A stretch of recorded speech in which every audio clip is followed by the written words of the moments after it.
Hi, I hope that you've all recovered from the long weekend. I was chatting to Will Scott, the genius production and imager for Hot, and he said to me that my life reminded him of the movie 4 Weddings and a Funeral.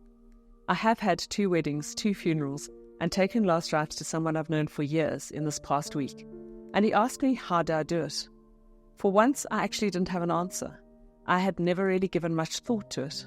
So I went away, put some thought into it, and wondered how other people in different professions go from deep personal sadness to dealing professionally with people to celebrating with others.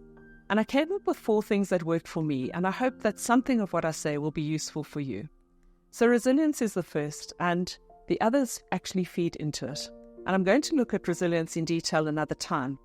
But I believe that resilience is something we can learn. We can grow in resilience. I wasn't always so resilient. When my brother died, I was far from resilient. But I now do have a good rebound factor.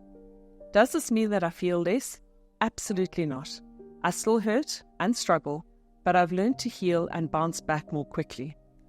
After Will's question, I realized that I do 3 things that help me with my resilience. Firstly, I've learned to surrender into things that are outside of my control, to just accept them. When it's something outside of our control, we need to learn to surrender. Otherwise, we're going to expend a lot of energy on things such as anger and fighting against something that we cannot change. Like most people, I like to be in control. But there are some things, such as illness, that we actually can't control. And so we need to accept them and learn how to live with them. Accepting the things I can't control has worked for me. I find that I move into healing much more quickly when I accept them. In fact, it's the beginning of healing for me. Now, that may work for you, it may not. But it certainly helps me with grief and sometimes anger if I feel something's unfair. If it's outside of my control, I remind myself that I have to surrender into it and accept it. Next, I remind myself to live in the moment, in the now, and I make space to process my emotions at a later stage. By living in the moment, I find that I'm able to be truly happy for a couple getting married, even if I've just done a funeral for someone who was close to me. I feel that this is helpful as long as one does make time to process the sadness or the grief at a later stage.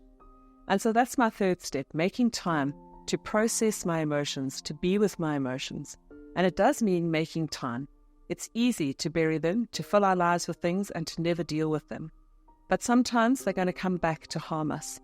I know someone who went into deep depression years after the death of one of her parents because she didn't deal with her grief at the time. And lastly, I sometimes think that we underestimate the power and the positive power and effect of living with a heart filled with gratitude. Moving into gratitude helps to remind us to be grateful for the small blessings and, in fact, to notice them. Thankful for our loved ones, the good memories, thankful for our health, thankful for the sun, the rain, the flowers, the grass, a home, a spouse, a partner, a friend, a phone call, a child. I could go on, but I'm sure you've got the message. I truly find that when I'm feeling sad, if I look at things from a perspective of gratitude, it lifts my spirits. It helps me to feel better. So to sum up, we are living in challenging times. Life can be hard. Some of us have jobs that require us to move from one emotion to the other. Others are in deep grief. Resilience definitely helps, as does acceptance. And as I said before, acceptance for me is the beginning of healing.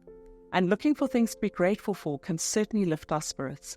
So I hope that you found something of this helpful, and please remember that if you are really struggling, these are just my suggestions. There are professionals to help us. May God bless you.